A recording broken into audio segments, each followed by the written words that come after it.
গোটা ঘটনাটা ঘটলো the heart of the city, একদম শহরের ভরকেন্দ্রে ব্রিগেড প্যারেড গ্রাউন্ডে এই ঘটনা ঘটলো। সুপ্রিম কোর্ট স্পষ্টভাবে এটাকে মব লিঞ্চিং বলেছে। মব লিঞ্চিং মানে শুধুমাত্র সন্দেহের বশে আইনের ঊর্ধ্বে উঠে গিয়ে আইনকে নিজের হাতে তুলে নিয়ে গণপিটুনিকেও মব লিঞ্চিং বলা হয়। মব লিঞ্চিং মানে শুধুমাত্র গণপিটুনি দিয়ে খুন করে ফেলাকে মব লিঞ্চিং বলা হয় না। This is also mob lynching. পশ্চিমবাংলায় আজকে মব লিঞ্চিং হচ্ছে এবং দিস ইজ ভেরি আনফর্চুনেট যে আজকে আমাদেরকে থানা অবধি আসতে হচ্ছে। অ্যাজ এ সিটিজেন আমাদেরকে আজকে থানা অবধি আসতে হচ্ছে। This is very unfortunate. তার কারণ পুলিশের কাছে এই স্কোপ তো রয়েছে, পুলিশের কাছে এই পাওয়ার রয়েছে, পুলিশের কাছে এই প্রভিশনস রয়েছে যে পুলিশ নিজে সুমোটোতে এফআইআর করে পুলিশ ইনভেস্টিগেট করতে পারে। মব লিঞ্চিং আটকানোর জন্য আমাদের দেশের সুপ্রিম কোর্ট এস পুনাওয়ালা মামলাতে এক নির্দিষ্ট গাইডলাইন দিয়েছে। সেই গাইডলাইনের তোয়াক্কা করেছে আমাদের রাজ্যের সরকার।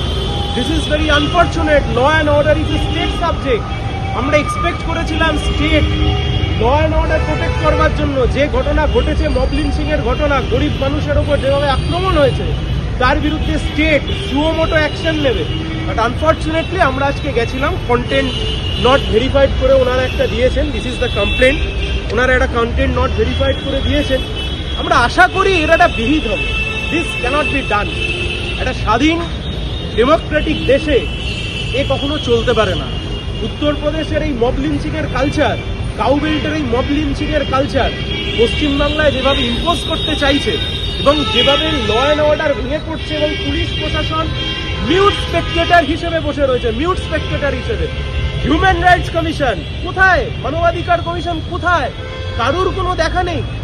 পুলিশ সুমোটোভাবে কোনো ব্যবস্থা গ্রহণ করলো না। কলকাতার বুকে এই ঘটনা, এমন নয় যে জেলার বুকে কোনো ঘটনা, এমন নয় উত্তরবঙ্গের বুকে কোনো ঘটনা, এমন নয় পুরুলিয়ার বুকে কোনো ঘটনা। মানে বলতে চাই যে শহর থেকে দূরের কোনো ঘটনা, শহরের বুকের ঘটনা। আজকের এই ঘটনাকে পুলিশ যদি না আটকাতে পারে, আগামী দিনে গোটা রাজ্য জুড়ে এই ঘটনা ছড়িয়ে পড়বে। একে বন্ধ করতে হবে। আমরা কমপ্লেন দিয়েছি, আমরা আশা করি পুলিশ ব্যবস্থা গ্রহণ করবে। যদি না করে তাহলে আইনের পথে যা হয় আমরা তাই করব।